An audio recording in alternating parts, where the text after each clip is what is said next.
Thank you, Daryl, for your kind words. Thank you, was it Kim, for the wonderful selections of song.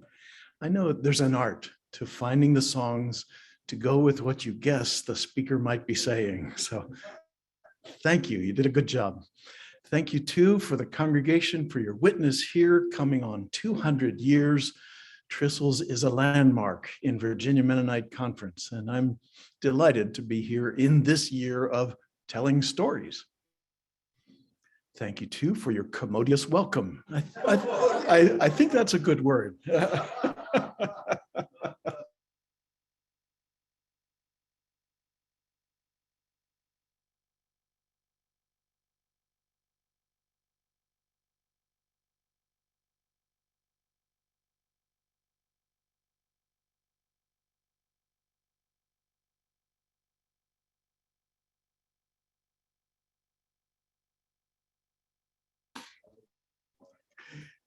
Those who've been there, people like us are there right now. This is why it's good every now and then to take a refresher course on the Old Testament. Here in the first 5 chapters of 2 Kings, just here you have Elijah and Elisha and the double portion of his spirit. You have marvelous works in times of great wickedness and hardship. The headlines: bad water, bad famine, bad news bears, sick children, bad debts, food poisoning, slaves and sex trafficking, foreign general demands a miracle cure for leprosy, greedy servant falls into corruption. All of that in the first 5 chapters, plus widow's oil does not run out. This is clickbait. Young son raised to life from deathbed, clutch of bread loaves feeds 100, an axe that floats. Kings invade foreign land, get stuck with bad logistics, bad intelligence, learn some hard lessons. Yeah, you really ought to brush up on all that again sometime. Can't make this stuff up, and a lot of it doesn't make it into children's storybooks either.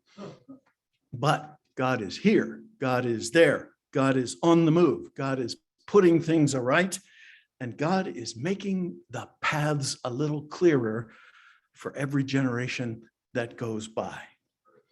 Maybe you thought the Old Testament, the Hebrew Bible, was mostly a book of just rules and laws and basic morality. Do the right, get a blessing.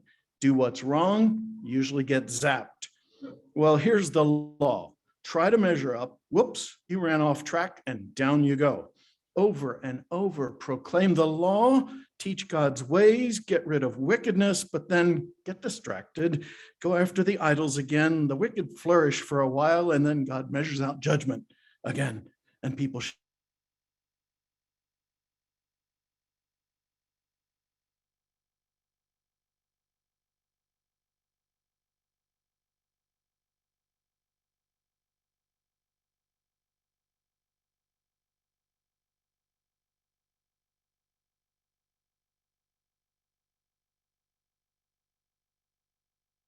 shape up and trial judgment. Redemption. Is it all uniformly bleak until Gabriel drops in to surprise young Mary with the astonishing arrival of Messiah? This story in 2 Kings is a gem. It's a seed of the love toward enemies that Jesus will teach. You could call it the gospel in a nutshell. Many long centuries ahead of the Jesus story. It's a hint of how good the story of redemption is going to be when Jesus enters our history to really put things aright. Shall I kill them? Shall I kill them? No, feed them. And they went away and did not come raiding again. How do you get rid of enemies? Feed them. Let them depart in peace. Like I said, at the end of the story, there are no enemies left.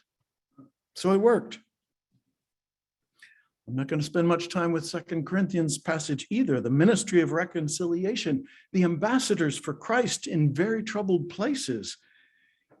Can I get a witness? That's who we're supposed to be. I have 3 stories. One is a little long.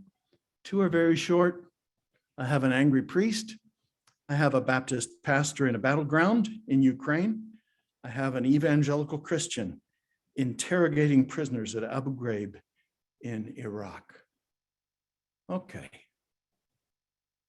It's story season at Trizzle's Mennonite Church. I've heard a lot, learned a lot about waging peace from Christians and some others who have had to live in war zones. Now you can study peace at a university. You can watch movies about peace heroes.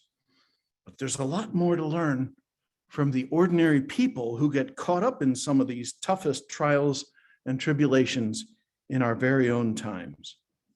Right now, you turn on the news, it's Ukraine, Ukraine, Ukraine. 30 years ago, it was Bosnia, Bosnia, Bosnia. That's prehistory for some in this audience, but I've lived in Bosnia for 2 years. I had lived there just a few years before it all came apart and literally went down the tubes. It was heartrending to watch a building where I had gone into the office to get my residence permit get blown up and look like Swiss cheese on CNN. It was heartrending to see treasures. Well, I had friends who were still there. I had students who were still there. Later, I met Fra Ivo. That means John. He's a Christian. He's a Catholic priest in the tradition of the Franciscans. And we are traveling now. I lived there. I lived before the war. I visited during the war, and I visited many times after the war. Ivo and I and another friend are traveling in a small car. We're going to his seminary, which is meeting in exile. They were driven out of Bosnia by the war. We're not far from the war zone, but we're relatively safe. Fra Ivo is from the middle of Bosnia, a village in central Bosnia, and his family are still there. And in the car, on the radio, we hear the news, and it is not good. Right while we are traveling together, his home village is being overrun by hostile forces that are surely going to wipe out his family. His father, a dozen of his relatives died that day while I was with him. He knew it was totally unavoidable. But he had done a lot ahead of time to try to make peace in that very place. A whole year earlier, and this is 30 years ago, spring of 1992, people who had been together as allies, Catholic Christians, Croats, and Bosnian Muslims, two villages side by side, they had been working together against the Serbs. If you watched CNN, you knew the Serbs were the really bad guys. And these two other groups were united against them, but then stuff happened. And suddenly these two groups were at each other's throats all across Bosnia. It was a three-way split, and it was dangerous for everybody. Well, his village was Catholic. The next village was Muslim. And all of a sudden there were trenches and barricades and barriers between them. Fra Ivo was there. He said, "This is not right." And he went straight toward those ditches. First of all, the militia on his own side tried to stop him. And then the militia on the other side said, "Stop or we'll shoot." He says, "I got angry." He was wearing his brown Franciscan cloak, looked like a bathrobe. He said, "You can see I'm here as a priest, not a soldier. If you're going to shoot me." And he walked right on by, went into the village. "I'm here to see the Hoja," the Muslim religious leader.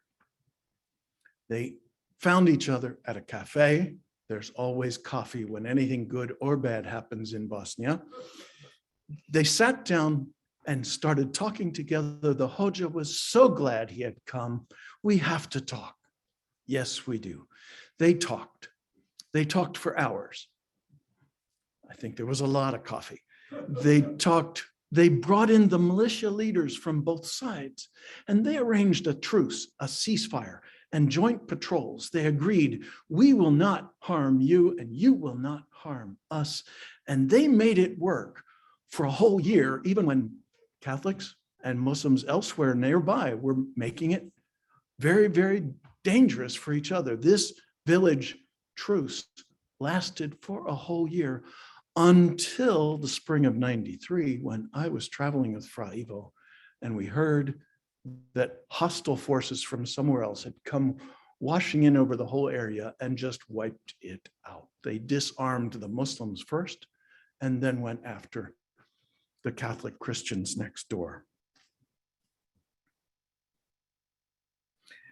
Fra Ivo knew that this was almost surely the end for his beloved family members, and he lost a dozen that day. But we were going to his seminary, and I was supposed to speak to his seminary students about New Testament teaching on nonviolence. That was a hard lecture, hard to give and very hard to hear. Francis hadn't yet gotten the full treatment, the Franciscan tradition, and they were still angry and showed it. Some of the Franciscans worked for peace, and some worked just to rescue their own people in the middle of all that mayhem and madness. It was a divided house. But Fra Ivo led the prayers and served the Eucharist that day stubbornly. People on his side had said, it's not efficacious to do the Eucharist during a time of war. You should stop holding Mass. He never stopped serving communion. Fra Ivo told us that day, my Father would not want vengeance. He raised us to follow the gospel.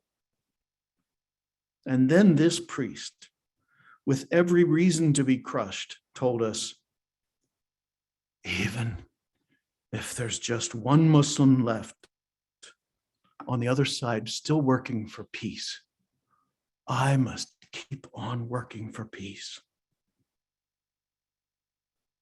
And he went on, and he worked through his grief. He established a choir to sing the sacred music of all the conflicted peoples in Bosnia. So Sarajevo's Muslims and Catholic Christians and Orthodox Christians and some Jews and a couple of international Mennonite volunteers and even a few Marxists made music together in a group called Pontanima, Latin for soul and bridge. Pons, pontis, anima, soul and bridge. The bridge is a very potent symbol in Bosnian heritage. Together, Fra Ivo and his choir became a witness against the mercenaries and the mujahideen, the thugs and those who ran the death camps. Facing down death threats themselves, most often from their own side, they stand against despair and hatred and vengeance, animated by the gospel of peace, what the Bible calls Shalom. Now I need to tell you about Fyodor. Fyodor was my student in those same years in Croatia, in the former Yugoslavia.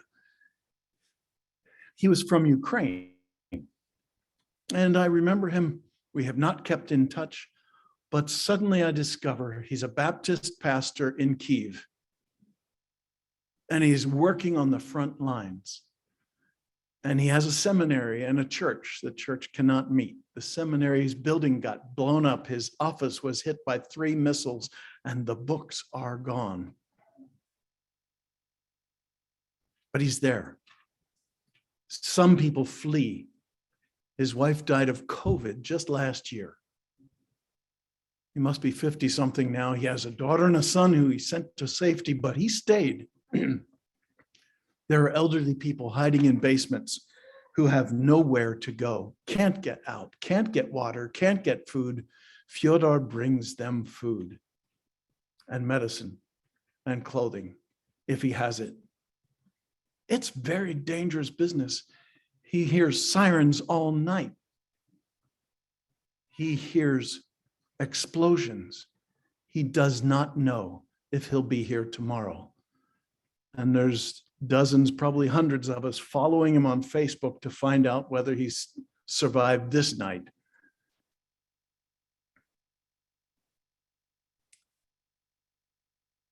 Civilians under siege are getting pounded with rockets day and night.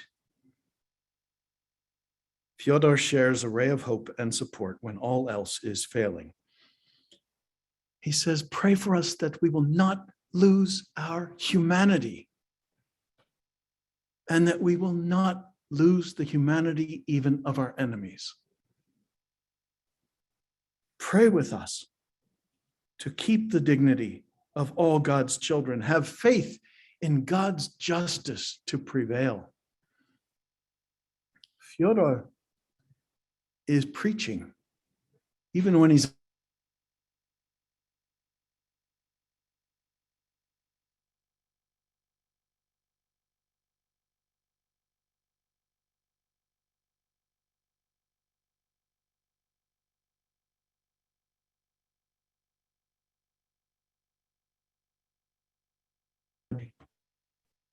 he said, these are the best parts of the Bible for me.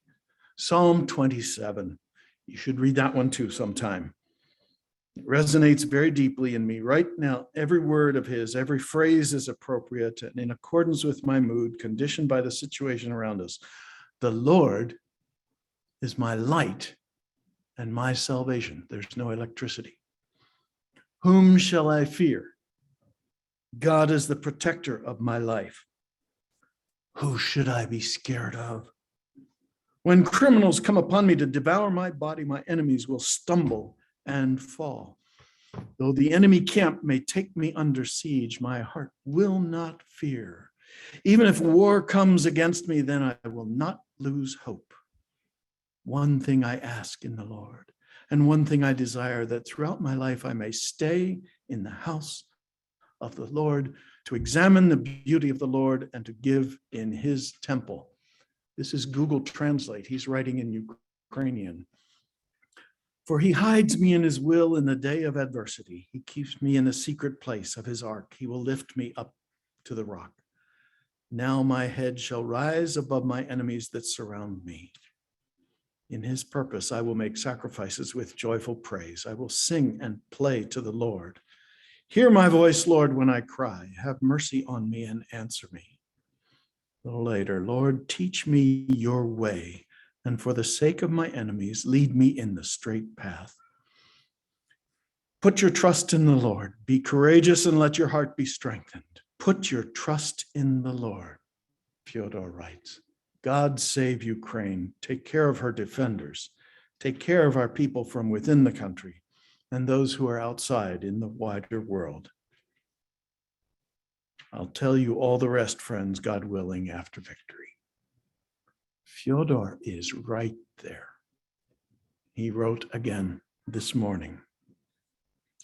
I have one more quick, brief story. I won't tell the whole thing. You could look it up. The name is Joshua Castile. And I think he was from Idaho. And he went to West Point. And then he went through officer training. He's an evangelical Christian. And he ends up being assigned to interrogate prisoners at Abu Ghraib. If you're around that long ago, you'll remember that was a notorious prison and people were tortured there. Joshua, a follower of Jesus, is interrogating prisoners at Abu Ghraib. 4 months into it, he says, okay, I didn't do anything wrong. I'm not crossing the lines of proper conduct, but yes, I certainly, without hesitation, use a man's anxieties and weaknesses and fears and my particular place of power and dominance to assess him according to his word. And I even left with what I thought was a clearer picture of the man I was assessing, perhaps to his benefit. So why did I feel like a complete failure? The next month, he got his answer. He was interrogating a 22-year-old young jihadist from Saudi Arabia. Joshua started asking him about his religion and his beliefs, and the young man said he had come to Iraq to conduct jihad.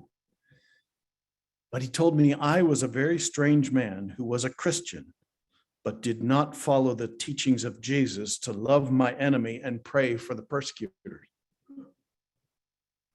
I told him that I thought he was right, and that there was a massive contradiction involved with me doing my job and being a Christian. Joshua was turned inside out and upside down by that encounter with a Muslim who knew enough about Christians to tell him he wasn't being a good one. And Joshua found his way out of the military as a conscientious objector. For the non-combatant task that remained while he was finishing up his time in the military, they put him in charge of the burn pits. If you've heard anything about the burn pits, it's where the military just gets rid of everything and anything they don't want. And it is a toxic waste dump, a tragedy for the environment. And he was there, and he came home, and in the years after his work at the burn pit, he, like many other veterans, sadly, ended up with a terrible accumulation of deadly diseases and died of cancer not many years ago. But Joshua Castile is a testimony about the power of God to reach right into the middle of a war zone and turn a Christian inside out and upside down. We have a tremendous privilege to follow Jesus. Even if we end up in a war zone, there are a lot of other Christians who have been there before us, and they have a lot to teach us, as does our own heritage and our own history. Again, thank you for letting me share about this ministry of reconciliation. Yes, first and foremost, human beings need to be put right with God, but that reconciliation flows out, even in a battlefield, to being put right in relationship with other people. We have this task of working for peace everywhere. Amen.